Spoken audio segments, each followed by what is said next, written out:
Generally हम tax बचाने के लिए बहुत सारे कॉम्प्लिकेटेड इन्वेस्टमेंट्स कर देते हैं जो हमें या तो हमारे इंश्योरेंस एजेंट्स या म्यूचुअल फंड एजेंट्स ने बताया होता है कि आप इसमें इन्वेस्ट कर लो, आपका टैक्स बच जाएगा। बट वो इन्वेस्टमेंट ना तो हमें खुद समझ आते हैं और ना ही इतने फ्रूटफुल होते हैं और ना ही हमारे फाइनेंशियल प्लानिंग्स और गोल्स को मैच करते हैं। तो अगर आप इस साल पहली बार टैक्स फाइल करने वाले हैं या फिर आप जानना चाहते हैं कि कौन से ऐसे इंस्ट्रूमेंट्स हैं जो टैक्स सेविंग के साथ साथ आपके लिए एक डिसेंट रिटर्न्स भी प्रोवाइड करे, जिसमें से कुछ रिस्क फ्री है और कुछ थोड़े से रिस्की इंस्ट्रूमेंट्स भी, तो ये वीडियो आपके लिए है। Hello everyone, welcome back to Ticker. मैं हूं कीर्ति और आज हम डिस्कस करने वाले हैं टैक्स प्लानिंग के बारे में। जानेंगे कई सारे टैक्स सेविंग इंस्ट्रूमेंट्स के बारे में, जैसे कि ELSS fund, NPS, PPF, EPF etcetera, और जानेंगे इनसे जुड़ी इन्वेस्टमेंट अपॉर्चुनिटीज, रिस्क एंड इनके टैक्स बेनिफिट्स के बारे में। लेकिन अगर आप इस चैनल पे न्यू हैं या चैनल को सब्सक्राइब नहीं किया है तो देर किस बात का, जल्दी से सब्सक्राइब कर दीजिए और बेल आइकन को हिट कर दीजिए ताकि आने वाली सारी वीडियोस की नोटिफिकेशंस आप तक पहुंचती रहे। सबसे पहले बात करते हैं ELSS फंड्स की, यानी equity linked saving schemes. Equity linked saving scheme equity mutual fund की ही एक कैटेगरी है जिसके दो मेजर कैरेक्टरिस्टिक्स हैं। पहली ये कि एक ऐसा इंस्ट्रूमेंट है जिसमें इन्वेस्ट करने से आपको मैक्सिमम 1.5 लाख तक का टैक्स एग्जेम्पशन मिलता है अंडर सेक्शन ATC, और सेकंड ये कि ये 3 साल की लॉक इन पीरियड के साथ आता है। मतलब अगर मैं ELSS फंड में इन्वेस्ट करती हूँ तो मैं 3 साल से पहले अपना अमाउंट विदड्रॉ नहीं कर सकती। और जैसा कि इसके नाम से पता चलता है कि ये इक्विटी बेस्ड म्यूचुअल फंड है, मतलब आप इसमें जो भी इन्वेस्टमेंट करते हैं वो स्टॉक मार्केट में इन्वेस्ट होता है, मतलब कि ये टोटली रिस्क फ्री नहीं है।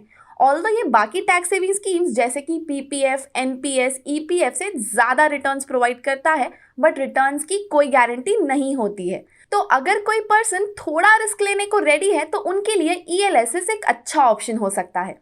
अब बात करते हैं PPF की, जिसे जनरली सेविंग कम टैक्स सेविंग स्कीम भी कहा जाता है, क्योंकि जहां ये एक तरफ आपको हेल्प करता है अपने रिटायरमेंट कॉर्पस को बिल्ड करने में, वहीं आप इसमें इन्वेस्ट करके अपने टैक्सेस भी बचा सकते हैं। PPF एग्जेम्प्ट कैटेगरी में फॉल करता है, जहां हम जो भी डिपॉजिट्स पे करते हैं वो सेक्शन ATC के अंडर एग्जेम्प्ट होती है, जिसमें 1.5 लाख तक की लिमिट है। इवन इस पे अर्न किया हुआ इंटरेस्ट और मेच्योरिटी अमाउंट भी एग्जेम्प्ट ही होता है। तो अब अगर बात करें इसके रिस्क की, तो क्योंकि ये कोई भी इक्विटी इंस्ट्रूमेंट में इन्वेस्ट नहीं करते तो ये टोटली रिस्क फ्री होते हैं, जिसपे गवर्नमेंट इंटरेस्ट रेट को अनाउंस करती है और उसी के हिसाब से हमें रिटर्न्स भी मिलते हैं। तो अगर कोई अपने इन्वेस्टमेंट पे बिल्कुल भी रिस्क नहीं लेना चाहता है तो ये PPF इन्वेस्टमेंट्स उनके लिए सही होगी। अब अगर बात की जाए PPF की लिक्विडिटी की, तो क्योंकि ये इन्वेस्टमेंट मोस्टली रिटायरमेंट पर्पस के लिए किया जाता है तो इसमें लिक्विडिटी नहीं होती है। फंड्स विड्रॉ करने के लिए आपको मिनिमम 15 साल का टाइम तो कंप्लीट करना ही होता है।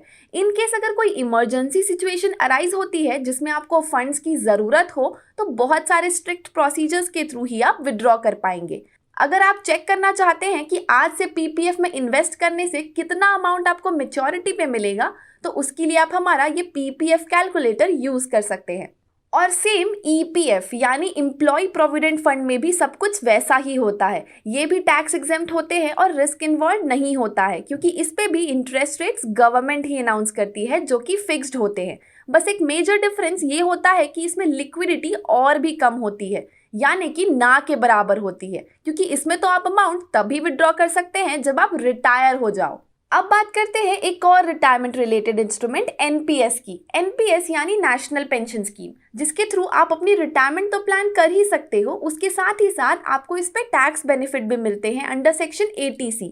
बट जहां इसमें टैक्स बेनिफिट और अच्छे रिटर्न्स की अपॉर्चुनिटी होती है, वहीं ये स्कीम्स में कुछ ड्रॉबैक्स भी है। जैसे कि अगर किसी पर्सन को अपने इन्वेस्टमेंट्स पे लिक्विडिटी चाहिए तो ये स्कीम उसके लिए सही नहीं होगी, क्योंकि NPS में लिक्विडिटी नहीं होती है।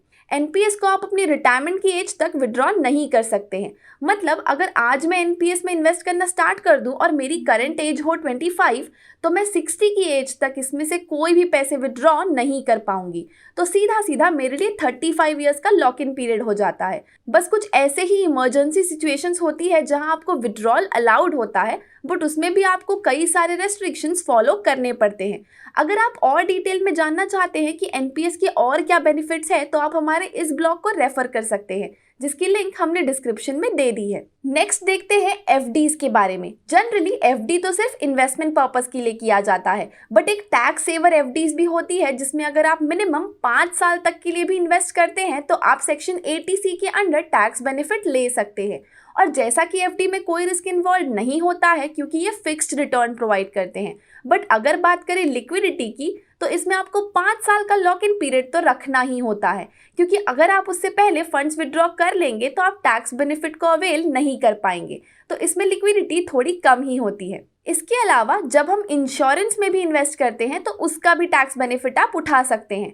ऑल्दो इंश्योरेंस में किसी को भी टैक्स पर्पसेस के लिए कभी भी इन्वेस्ट नहीं करना चाहिए, क्योंकि लाइफ इंश्योरेंस का एक्चुअल मोटिव तो फैमिली की सिक्योरिटी होती है, बट अगर आप इंश्योरेंस करवाते हैं तो आप उसका टैक्स बेनिफिट ले सकते हैं। Generally most of the tax payers tax planning एकदम साल के लास्ट क्वार्टर से स्टार्ट करते हैं, जबकि एक सही टैक्स प्लानिंग तब होती है जब आप साल के स्टार्टिंग से ही समझ के चले कि आपको टैक्स बेनिफिट के लिए क्या क्या इन्वेस्टमेंट करना चाहिए, जो आपको टैक्स बेनिफिट तो दे ही दे बट आपके इन्वेस्टमेंट ऑब्जेक्टिव्स को भी डिस्टर्ब ना करे। और आप कभी भी टैक्स बचाने के चक्कर में ओवर इन्वेस्टमेंट ना करें या कोई ऐसी इन्वेस्टमेंट ना करें जिसमें बहुत ज़्यादा पेपर वर्क लगे या समझने में बहुत ज़्यादा डिफिकल्टी हो।